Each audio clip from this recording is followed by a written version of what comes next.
From the Marquee Media Studio inside Mark Tank, it's the Mark Haney Show.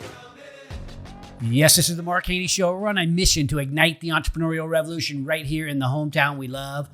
And today, we are going to be joined by Monique Brown to help me sort of open the show and close the show. Monique is co-founder of The Growth Factory. She and I have been working together for the last several years, helping startups. So Monique, how are you feeling about what's happening in this region and in the Sacramento region with the startup ecosystem? Yeah, I mean, I'm feeling great. And I think you really said it the other day when we were talking, it's a 10-year overnight success in a sense, right? There's been a lot of activity, but maybe not quite as visible or coordinated historically. We always knew there were really talented founders here, but it's starting to come together in a way that I think is really exciting. Yeah, I agree. And now we're going to talk a little bit more about that at the end of the show. But one of the things that's really exciting is the people that are coming on the show today. We're going to have Ray Weisberg. He's co-founder of EyeRate, and Michael Arredondo, the other co-founder of EyeRate. And they've got this incredible team that they've built solving this big problem that maybe a lot of us might be annoyed with. That sometimes problems are really annoying and then others are game-changing. For me, this kind of has a combination of that. They're solving the problem for employers who need to get good reviews online in order to grow their business. They're also solving an employee problem because employees, they want to do a good job, but if they can be incentivized to do a good job, financially incentivized, they can. They're a little more likely to give that extra customer service. And as a customer, I like good customer service. How about you? Absolutely. Yeah, no, I think it's one of those things where it seems obvious in hindsight, but these guys saw an opportunity to align kind of everybody's objectives, right? And so aligning like the employees with wanting to get compensated for their good work and aligning the employers' obviously desire for great reviews and good customer service. And then obviously we all benefit. We all win. Yeah. And it's really good, I think, for the... they're going to tell their story, but to me, this one is really good for the customer service type of business that's out there.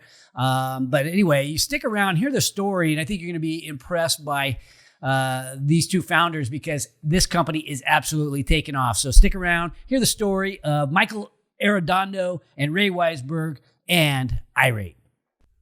Get ready to get fired up, my friends. I got Ray Weisberg and Michael Arredondo in the house. They are EyeRate.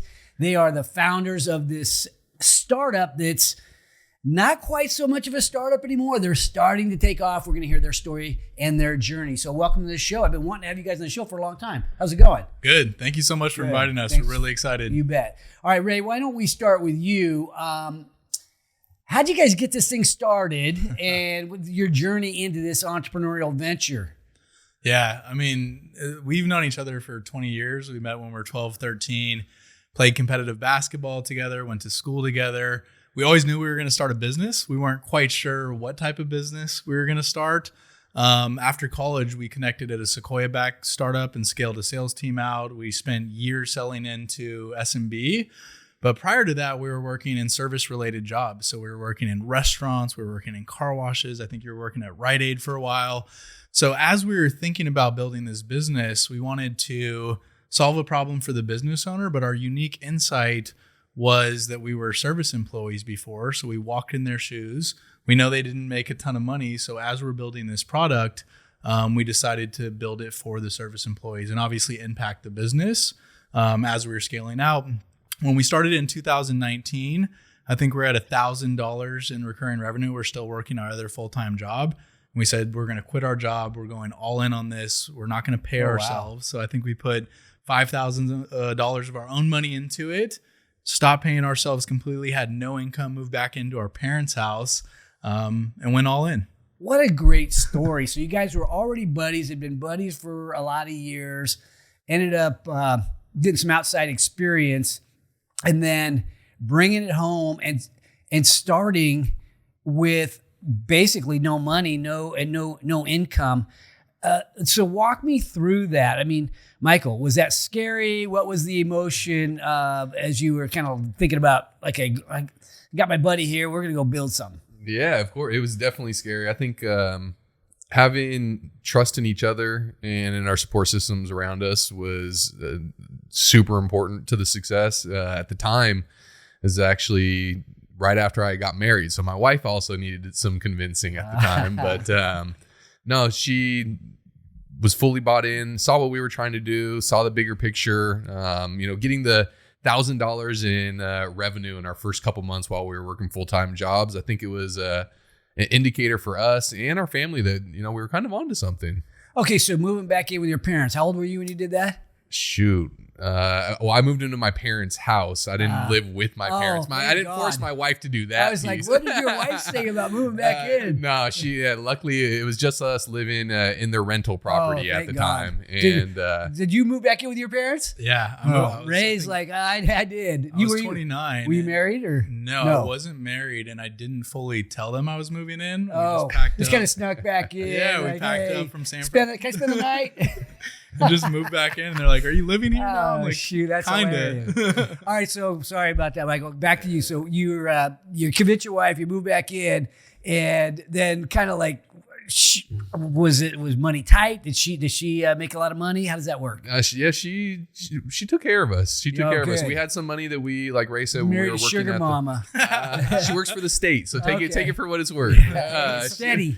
Steady. Benefits. The benefits were key. But yeah, a nice little nest egg from when we worked at the previous Sequoia back startup. We took the fundings and the savings that we had, and we threw it all into that. We figured, instead of the stock market or something like that, let's bet on ourselves. And so far, it's been good to us. I love this story. Well, let's talk about you. You described the problem briefly. Ray, give me this problem that you're solving. You mentioned the service industry and the employees in the service industry and the way that they are treated and the way that they love their job or don't love their job. So talk to us about this problem, because to me, you're solving multiple problems with this business. Yeah. I think our unique insight, because we were service employees, we saw people that stayed there for a lifetime or never able to retire or bounce around from job to job. Like, the real problem is the service employees don't make enough money. They're minimum wage employees, and that leads to a ton of problems for the business. They'll have bad customer interactions with employees that drive customers away. They'll have employee attrition where employees are just leaving. And it leads to negative online reviews for the business. If you go in and you have an interaction with an employee that's pissed off, you may never go back to that business. You might go online and write some bad stuff about that business. Why wouldn't you? You got bad service, right? Yeah, exactly. So, and the bad service becomes because people are underpaid. So we took this unique insight and tried to solve for it in a different way than a company's ever done before. Okay, so how did the employees actually get paid? Walk me through this thing that motivates the employee to give better service. Yeah, so they get recognized after an interaction whenever they're with the customer, asking them, how was your experience with Ray today at Business X? The feedback, we share that directly with the employees and the employer. So a lot of the times we found, being top performers at the jobs, not always did we get the social recognition or the monetary recognition that we felt like we deserved. So that was the problem that we were looking to solve. So they get notified whenever they're mentioned in a positive endorsement from a customer interaction, and then they get that monetary incentive that's all funneled through our technology. Yeah, that's interesting, because you end up developing a relationship with the customer. I'm picturing myself as, I used to own some video stores. We didn't have online reviews back then, but you want to develop a relation. A good employee is going to develop sort of a relationship with the steady customers at a convenience store or something like that. And why do that if you're not committed to the job? So I have to imagine that the job is not only financially more rewarding, it's more fun when the customers like you. Key, exactly. And that's what the industries that we started this off on that we wanted to focus with is those service-related retail industries. I have my same barber that I've gone to for 15, 20 years.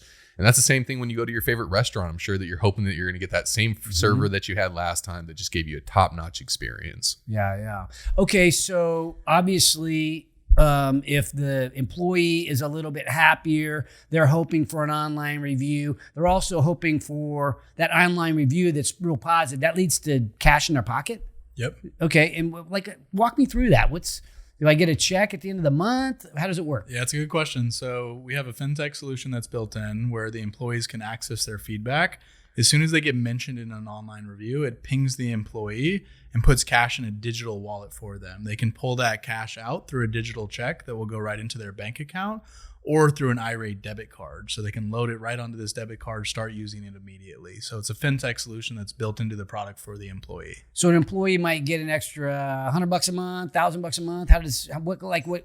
Yeah. I guess it depends on how many good reviews they have, how many hours they work, and so on. Yeah, it's average between $25 and $100 per month. Okay. And then with some new products that we're building in, like automated sales competitions and getting brands involved and different players within the ecosystem, we're seeing some employees that are earning thousands and thousands of dollars per year. Well, competition, that's a good way to get drive a behavior. Yep. Yeah. I love that. Okay. And what are the brands saying, right? So you got the employees. I imagine they like it. Hey, they like it, and I'm assuming it helps with attrition and some of the other things you mentioned. Not better service, but also I can imagine if you did leave, or maybe even as a recruitment tactic. Hey, we have EyeRate, which allows you to, if I'm a restaurant, you got EyeRate. So, oh, you do? What's that? Okay, I want to come on board. Yeah. Would you agree? Yeah, I think that's one of the benefits, and we've seen that where employees have gone from business to business, and they want to take all of their ratings and reviews with them, almost like a digital brag book. So that's a resume. It's a resume that they could take with them from real customer interaction. So it's verified through EyeRate. We're connected to close to 40 point of sale systems across several different industries. So we know that they're legit. We know that it's real customer interactions and almost a brag book that they could take. That's invaluable. I hadn't really thought about that. If you could take that data with you somehow, that's going to live with you on your next job hunt. Because you might be starting at a restaurant, but then you may go to something completely different, or maybe to be a manager of a restaurant. Look, they love me. Mm-hmm. That's okay. So I jumped off that question, Ray. What are brands saying? What's the restaurant saying, or the chain of restaurants? Yeah, I mean, they're really excited about the platform. They've never seen something like this in the industry before. So they're getting high-level feedback on the customer to employee interaction. They're able to hop in front of issues really quickly, and they're almost turning their employees into micro marketers for the brand, where they're getting mentioned online. They're having customers call and request, like, let's say a specific massage therapist. I saw this therapist was mentioned in 50 reviews, and it's driving new customers into the business, helping them retain them. And then it's building the employees up. So the employees love working there. They're getting extra bonuses on top of their paycheck. Are they seeing like measurable growth? I mean, can they see the revenue surge? Yeah. And particularly because we're integrated with the point of sale, we see the revenue numbers on the particular employees. So when we do a sales competition and these employees are competing, it will take employees that are on the bottom that sold X amount of revenue per month, and it will move them up on the leaderboard, and they'll see increases in revenue on the employee level and on the business level. That's really interesting. And so what kind of, so I want to maybe go back to so we had the model down of what it is today. And I know you have big plans in the future. I'll jump to that in a second. But I want to talk about, because if we think about our audience, we can have a mixture of maybe people in venture, startups, maybe small business people, maybe your parents or something like that. So it starts off, I think, we've all read. Have you read the book 0 to 1? Yep. Probably read that. It's kind of a classic in the startup world. And you start off with this big dream, and then you discover that it's not that easy. Some people call that the trough of sorrow, and that trough of sorrow lasts for a while, and then you have a breakthrough, or maybe a series of breakthroughs, and a turning point. And then hopefully a hockey stick moment where like, oh, wow, now we got it. We broke through. Walk me through this. Did you feel a trough? Did you guys have that period that is like figuring it out period? For sure. I'll let Ray take that one. He references 0 to 1 quite a bit. Okay. That's something that Yeah, I mean, since we started, like if you looked at the product when we first started, it was a terrible product. It was on an iPad. We didn't have an employee incentive. So it was a lot of testing and small pivots along the journey. I think one of the breakthrough moments, we got into launch accelerator when we had Jason Calacanis? Yeah. We'd been active for, I think, 3 months in the business, maybe at 4 or 5K in MRR. And we're selling to franchise health and beauty like Massage Envy, Amazing Lash. Right when we're going through launch accelerator, COVID hit and our revenue flatlined and went completely to zero. Can't go get a massage because I can't have anybody within 6 feet of me. Yeah, so it just completely flatlined. And I think that was a moment where we really had to look in the mirror and figure out like what industries does this need to go into now? What do we need to do with the product? And luckily we got attached to the cannabis industry, which was essential and thriving at the time. And we just took off in the industry. And that's in California, I suppose, because it's illegal federally. Nope, everywhere. So we're at cannabis. We're in the cannabis industry across, I think, 45 different states. You're at retail locations for cannabis. Yep. Okay. And anywhere it's legal, you guys are selling into that. Yep. Okay. And no concerns about federal laws or anything like that? No, it's different because we're not plant touching. It's Okay. just software that they're using for customer communication, shouting employees out and getting them bonuses. So it's a little different than trying to sell like a cannabis product across state lines. So COVID hits. So when COVID hit, this is interesting because we talk about COVID. I haven't really been talking about it the last 6 months or so as much, but when COVID hit us here at the Growth Factory didn't exist at that time. It was Haney Biz. I'm doing events all over Sacramento, trying to spread the gospel of entrepreneurship. And then COVID hits, our events shut down. This co-working space was a morgue because people didn't want to come into the office. We're walking around cleaning an office every hour. I didn't do much of it, but my inner circle did a lot of the work. Anyway, it was pretty emotionally a tough time for me because what are we going to do? Yeah. Everything I've been doing is stopping. Do I keep I've been investing into startups. Do I keep doing this in an economy that's so fragile or potentially fragile?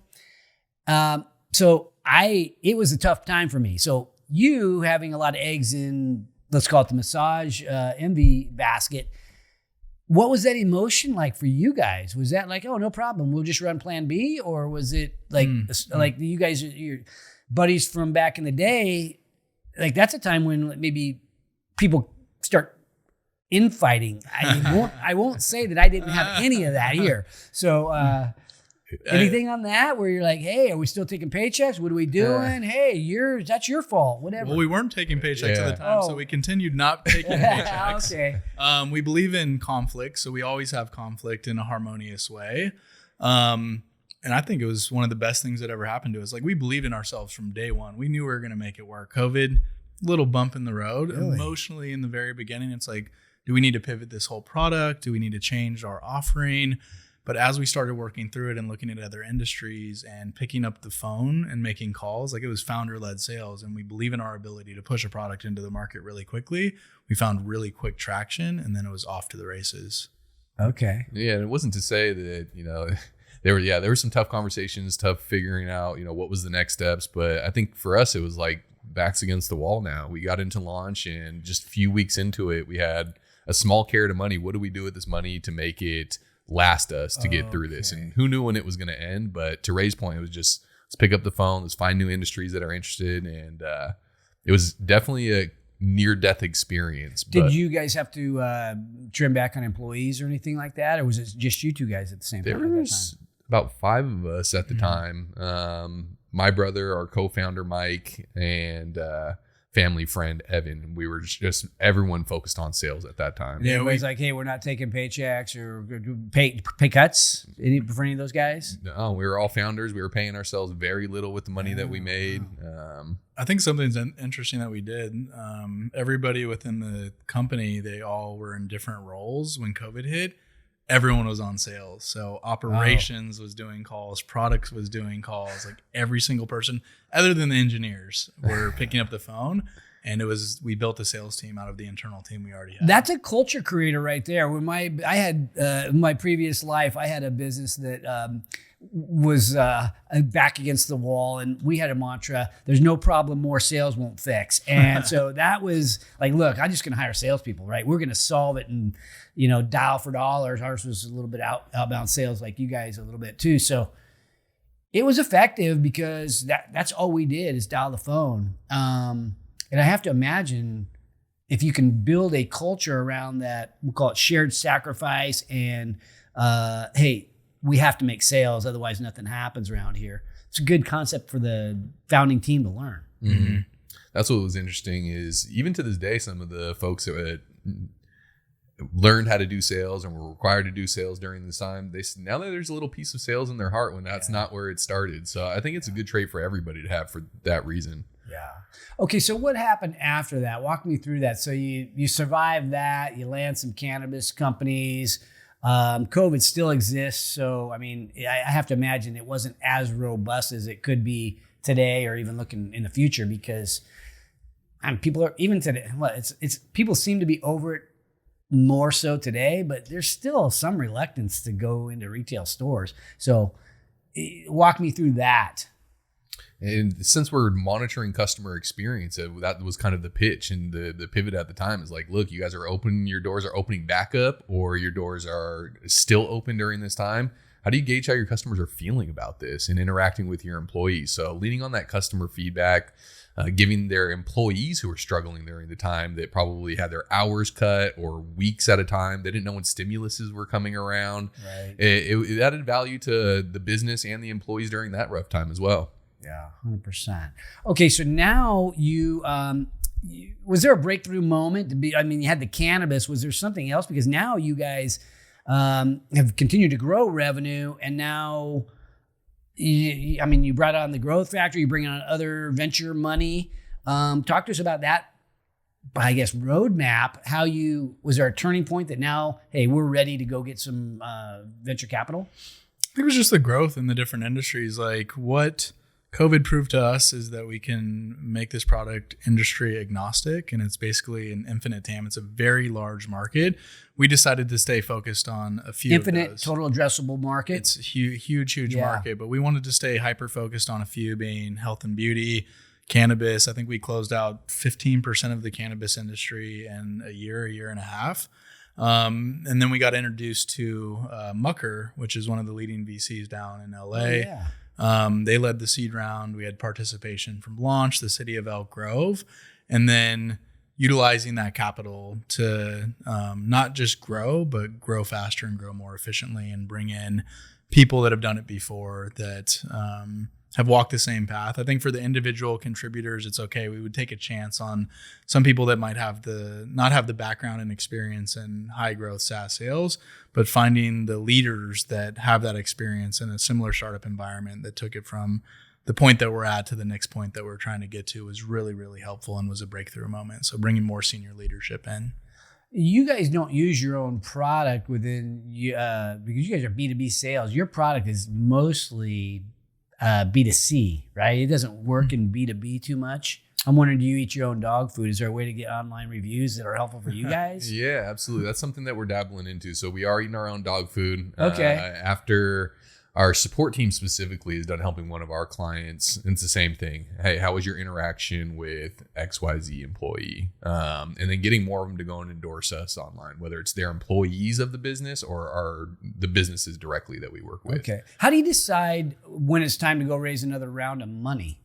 How do you decide? How do you make those decisions? Do you guys get together and I'm just kind of curious. How do you know when you really need the money versus just raise money from your customers? I think it's important to always be raising money and not be in a place where you're desperate for it. So we're always having the conversations. Okay. There's certain milestones that we want to hit when it comes to revenue, headcount, and I think it's when you know you have product market fit and you want to throw fuel on the fire and grow really rapidly. Would you say that that's where you're at today, or did you already hit that earlier? Yeah, I think we hit it earlier. Okay. And I think there's as we're putting new products out and testing new industries, there's other moments where you have to find product market fit with a new product or whether it's in a new industry. So I think really early on, we had something that was very differentiated where we found product market fit. We're growing 18% month over month. Now over the next 3 years, how do we get this to $100 million business? Wow. Okay. So So you guys are in the hockey stick piece of it. You were flat or slow growth for some period of time. The hockey stick moment hit. When did you actually feel it hit? If you put a date on it, any sense on that? If you're looking back, I'd say probably middle of COVID, end of 2021. Oh, interesting. Yeah, Okay. and I think that's what was interesting to our mucker at the time specifically is, a lot of the portfolios were hurting, companies were hurting during that time, and they saw this huge trajectory. We had 1,000% increase in revenue from when the beginning of COVID hit towards the end of 2021. We went literally to zero in revenue because of the shutdown. So seeing that growth was super exciting. And then to answer your question a minute ago about like the right time to do funding, seeing the growth and how quickly we captured over 10%, I think at the time, the cannabis industry. We knew if we can focus the sales team in a specific area, build out integrations with the leading providers in those industries, that we could take over an entire industry if we just add fuel to the fire, like Ray was saying. Exciting. Does it work with online? Does it work with, a lot of the world has gone to online sales and stuff like that. Is there a product that helps drive reactions that way too? Yeah, so product ratings is something that we've tested, got a good response. But like Ray said, we're staying hyper focused on the service employees, like the online and e-commerce. You're not really interacting with an employee. We could definitely help get ratings. We could help collect feedback, online reviews. But for right now, that's not the ballpark that we're really focused so now on. you have something that's working. Now let's throw fuel on that fire. What paint the picture of the next several years for you guys? Yeah, I mean, our goal is to create a very large global network with millions of service employees on it and give them a chance to make 20 to 30% extra on their base income.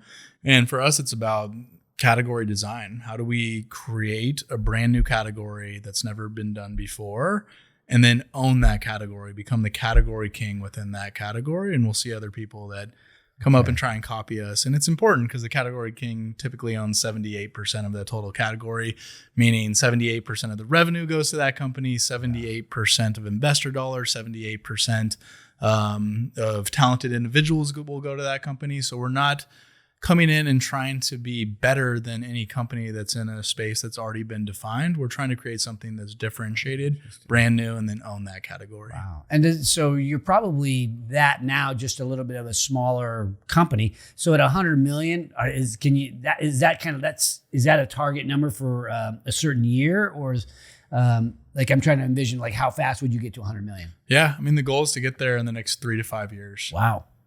Exciting. Right here in Sacramento, right here in Elk Grove. And that's, I guess, why did you choose Elk Grove? Give me, give me the. It's where we grew up. That was home. So, working in San Francisco at the Sequoia Back startup, that's where his parents' house was. That's where my parents' rental family. And it was really cool coming back and visiting family and just seeing the growth in Sacramento. Across the entire region, all the surrounding cities, and Elk Grove specifically. When I moved away after college, there was empty fields. And when I came back, there were Costco's and a whole bunch of growth. So wanted to come back and contribute to that, specifically in the tech scene. I think that's something that we're really fortunate. More and more people, we're in the backyard of Silicon Valley, where talent is starting to flow into here. And how do we capitalize that and turn this into an extension of Silicon Valley? Well, I've been so impressed with Elk Grove's leadership. Across the board, really. I went to that startup event that I think you guys spoke at. That was probably a year plus ago. And I was impressed because within Grove, which is like a co-working space out there, you had the police chief, I think the city manager, Daryl Doan, who is in charge of economic development out there. I mean, what adjective would you put when you think about Elk Grove leadership? Give me an adjective to describe Elk Grove leadership. I think innovative. Like it's an innovative leadership team. When we moved back, I don't know how we found out about it, but they did grant funding for startups. And there's not a lot of startups in Elk Grove. So to have that foresight and be thinking about the future and want to build within a relatively small community where there wasn't a lot of tech startups was really cool to see. They invested grant funding. Shout out to Luis and Daryl. Oh, yeah. They got us into a really cool office space with Jim, who owns Abbey Flooring. He built out an awesome office space for us. So without a lot of tech startups and a lot of tech entrepreneurs to have that foresight and put something into place, I think of innovation. What would you add to that, or come up with a different word? Yeah, no, I think innovation is good. I'd say they're hungry for it. I think the event that you referenced that they hosted, I think that was a really cool step in the right direction. We have a new neighbor, Vest, who's also in the tech scene. Oh, yeah. Yep, with Michael Pierce. I think we may be looking at those guys. They're a really cool company. So just getting a buzz around turning it into a tech hub, and I think they're really hungry for it. Wow, hungry and innovative. It's a good combination.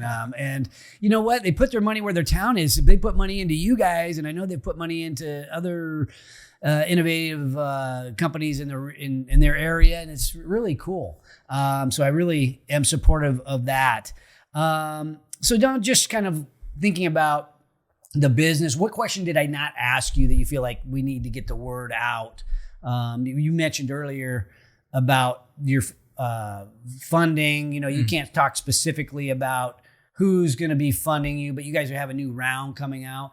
And this is not a solicitation because you guys don't need it. But like maybe talk from an advice standpoint to other startups. Like here's kind of the way it plays out. This is kind of the way it works. I think for one topic that we didn't cover that we're always looking for is local talent. Like for us is bringing people that have done this before, that have a unique insight, that are here locally. All of our leadership team is here locally. We do have a few remote workers, but all leadership team is here locally. So that's always something that we're looking for. Like Ray mentioned, this next round is looking really good, and we're closing it out right now with some local funds as well, which we're really excited to announce here in the next couple of weeks. But we're always open to those conversations for upcoming Series A in the next 12, 18 months. What kind of talent are you looking for? What is this, like customer service? Is it engineers? What's the big need? Yeah, I think sales talent, Okay. AEs, BDRs, product talent, engineering talent, customer success talent. So across the board. Okay. Like Michael mentioned, like local talent, we love supporting the local community. And then our team is what got us to this point. Like we started off, it's the people that came in that added to the vision, that added ideas, that added revenue. They're the reason why we got so far so quickly. Mm-hmm. Like we did very, very little, and we, set up the rituals and the cadence. But the early success so far is all on the team. Well, I congratulate you on your success. And I mean, getting good people is always the key to, and getting them to work together. And that starts with leadership. And one little plug, and I don't know if this would be a good fit for you guys, but I have something called Allegiant Giving that we started several years ago, and it's turned into a kind of a workforce development arm. It's a nonprofit, but we are bringing people out of the military and finding them good jobs. A lot of that is local talent. It's actually all over the country, but some of that is local talent. And there may make sense for us to have at least plant the seed for a potential conversation around, could we help find you guys talent? Most of our work is in the blue collar space. So we're partnering with other companies that are, looking for more of the blue collar talent, but with, upward mobility to be a really great job. And I know what a great job a startup can be because I've seen some of these companies like you guys blow up, and I imagine a lot of opportunity is created when you go to work for a startup that all of a sudden becomes this $100 million, $1 billion company. It's like, look, everybody does well in that scenario, and that's a great place to go. So just a shout out to anybody out there who's thinking about like, what would I want to do? I mean, hook up with people that are in the hockey stick, and be the best on that team. It will be, quite lucrative for you. So anyway, just other closing thoughts maybe to the entrepreneurs out there that might be listening about, hey, I have an idea. I'm thinking about going for it. Maybe some closing thoughts about advice to that person who is not even, they're at the very beginning stage. Maybe they're even working for another company like you guys were. It's like, here's what you might want to be thinking. Yeah, I mean, believe in yourself. Like, know that you can get the job done. Lean into your strengths and find people that balance your weaknesses. Like find teammates that fill in your weaknesses, that do things well that you don't do. That will help you go really far. You need to know it's a roller coaster. There's ups and downs. You have to have tenacity. You have to have grit. You have to be fearless, and you have to keep going. You can't accept failure. You have to hate losing more than you love winning. I love it.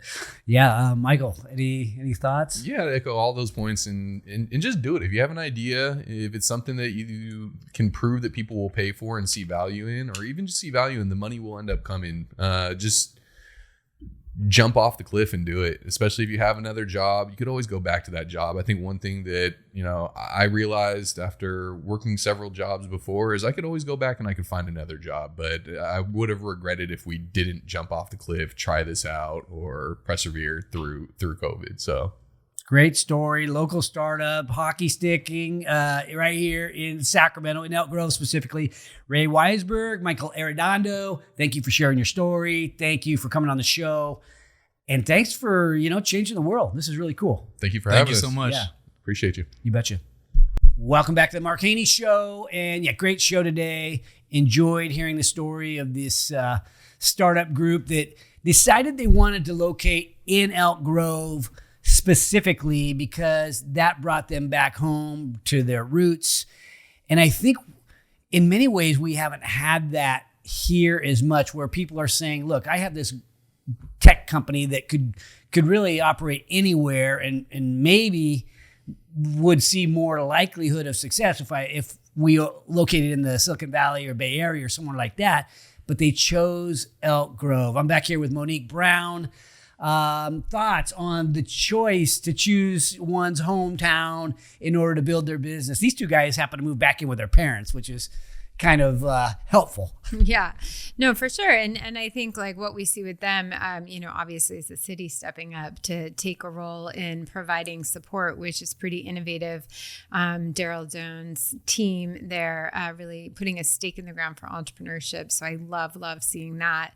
But yeah, I think we're starting to see that more and more, where people see the possibility, a possibility they didn't think was there, maybe even just 2 years ago, that you can come back here and grow a company and be successful. And that's part of the reason, a big part of the reason why we do this show. When we started it, it was, hey, let's get the word out. There are success stories happening in Sacramento, and if you can relate to a local success story, it may make you a little bit more inspired or become more educated about how you might think about doing your own business here. So we've been working on this for a long time. You said the other day that we're a 10-year overnight success story, because it is it's just now starting to come together, not just for you and I and Growth Factory and Haney Biz, but I feel like it's happening for within the region simultaneously. And what would you attribute that? I mean, I don't want to take all the credit. Yeah. Well, you're a huge part of it. I mean, for the longest time, I think you're known as the voice of entrepreneurship for the region. So certainly like all of the vision setting and pavement pounding you've done has hugely contributed to where we're at today. But I think one of the other big, kind of disruptors was COVID. Honestly, it just kind of changed the way the world was working and what people were looking for. And it really opened up the possibility of being anywhere and doing meaningful work. And that just was, I think like we were probably on that path pre-COVID, but it was going to take 10 to 15 years, maybe 20 to get there. And like overnight, there was this shift in the way that people thought about things. And we see it. We see people coming back home to the Sacramento region. We see people migrating into the Sacramento region. I think 5 out of 6 of the last calls I've had with founders have been founders who've relocated from the Bay Area and are just starting to look around and say, how do I get plugged in? What's here? And so it's interesting. But I think like a lot of that was just really triggered by the pandemic, and thankfully you were already doing the work to lay the foundation to catch people. Right? And when you say we were doing the work, because we've been working together for a long time, and you had been doing work prior to me within this, but it's meaningful, and we're not the only one. So you mentioned Daryl Doan and the City of Elk Grove earlier about how they are stepping up as a municipality. Other people. It's a team effort, the way I look at it. It's like I call it modern day barn raising once in a while. And, two people can't raise a barn up by themselves. But when you get the whole community together, we can do just about anything. 100%. I know. Like this term ecosystem builder kind of came into my vocabulary a couple of years ago when we looked around with a couple of people and said, what exactly do we do anyway? And that term came from outside the region. We're like, that's what that is. But, there's people like Cameron Law, as you know, at the Carlson Center, and Dale, the founder of the Carlson, or the benefactor of the Carlson Center, who have been out there making things happen. Even Laura Good, Startup Stack, and that team been around since the, post-SARTA days, and, really doing a lot of seed planting and grassroots, ecosystem development. So there are people like that, but there are also leaders within cities. And obviously, like Elk Grove is a great example, as is the city of Roseville now with the new initiative that we've just launched with them. But you have civic leaders and corporate leaders starting to understand the importance and value of entrepreneurship to our communities and to their sustainability, right? It's just a real shift in mindset that honestly, was not pervasive. I think you had individuals around the community that believed in that, but it's starting to become a mindset, which I really love. Well, it's interesting because corporations, they need to innovate. And sometimes when the corporation gets so big, it becomes really bureaucratic. You obviously see that within government agencies, but you also see that within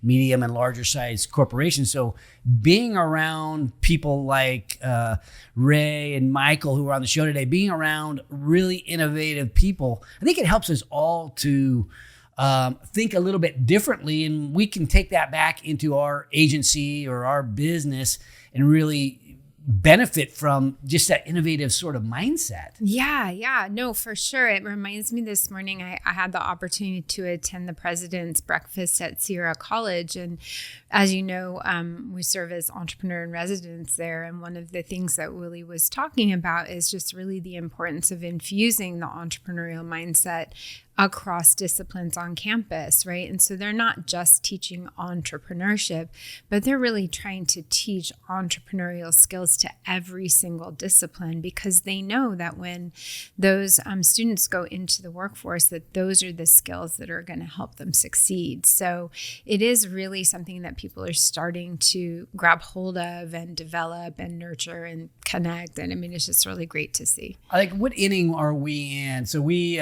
work for, people worked on this stuff before you and I did too. So we're not the first. No, we're standing on the shoulders of other people who have worked hard to build things.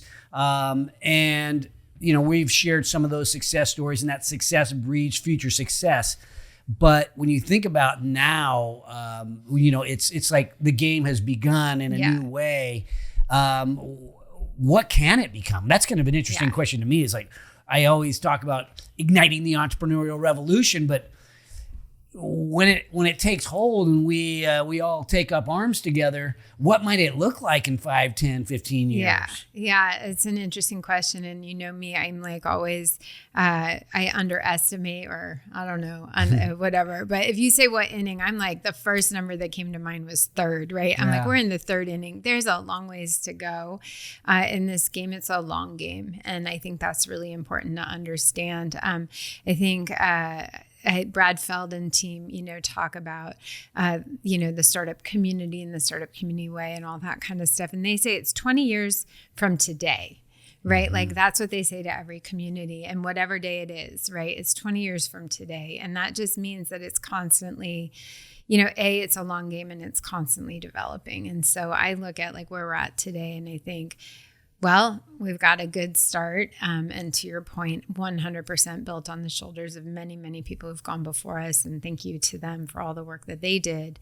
But it's, we got a long ways to go, but that's the fun part too, right? Like now that we're in motion, it's like, what can we build, create? What can we make happen? Your comment earlier about people from the Bay Area having a conversations with you today, it's like we're just getting discovered. Sacramento is getting discovered. I think the Growth Factory is just now getting discovered because we're a startup. And I think in some ways, Sacramento is almost like a new fledgling startup community. And I think we can become anything that we want to become. I mean, somebody might have an aspiration of being more like an Austin. We're a capital city, but they're known for innovation and entrepreneurship. Boston and other cities, St. Louis, others are really emerging. There's a book out called The Revolution that it's not out yet, called The Rise of the Rest. It's about the rise of the rest, right? The rest of these small towns that are, or maybe medium-sized towns that haven't really been known for entrepreneurship yet. It's all been, kind of heavily focused in certain geographic areas. We're all discovering that it can happen anywhere. So when your city, your government leaders start to recognize it, the corporates start to recognize it, and I think the startups are beginning to say, "Oh, I don't have to leave town." It's starting to happen. So I think at some level we need to get the word out, and we need to be successful. We need more EyeRate type of stories, and there are many of them out there. We've invested now at the Growth Factory. Prior to the Growth Factory, you and I had been doing investing into the startup world and had some really good successes. Now that we've got the Growth Factory, where we've got other people's money alongside ours, we're able to put it on steroids a little bit. We've invested into 28 companies now. Just something shy like of that. 30, yeah. Yeah, it's like, wow, it's really happening. And that's since September, my friends. So this has been going on less than a year, coming up on a year, and it's already close to 30 companies. So if you start thinking about the multiplier effect of, the 100 mentors that we already have, the 100 investors that we already have, the tens and tens of civic leader partners that we have, mentor partners, the multiplier effect that is going to be kicking in is kind of interesting to imagine. And we saw a glimpse of that at GFX. Mm-hmm. So we've been talking about GFX on the show for the last several weeks. It happened, and it happened in what I would call a spectacular way if I'm going by the feedback of other people. They were impressed. I was impressed too, but I don't want to toot my own horn. It was good. Yeah, I think what was really special about it, and this goes to your point about what can we become and what do communities like ours outside of Silicon Valley become? And I think what was so special about it was the tone that you set about this, bringing the backyard advantage to bear. That's different than what happens in Silicon Valley, New York, Boston, right?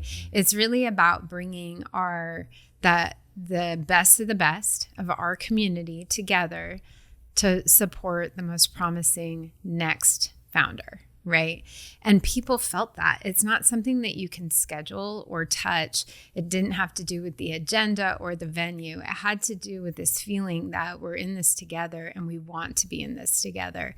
And that's an intangible but very, very important differentiator in what we're doing. And as we move forward, scaling that culture to the entire region is a challenge and an opportunity, I think, because like I said to the team the other day, okay, next year we're going to triple the size of that event.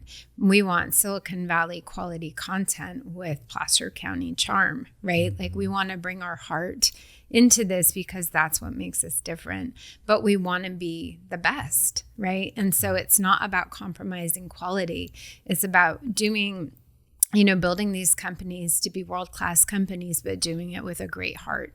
Yeah, I think next year's GFX, we've already set the date, by the way. It's October 5th, 2023, so it's next year. The last one was in August, it was a hot day, but luckily it was indoors and there was plenty of room. We're at the grounds in Roseville, which is the former, I guess it's the fairgrounds, but it's got the Roblin Center, which is super upscale, super nice.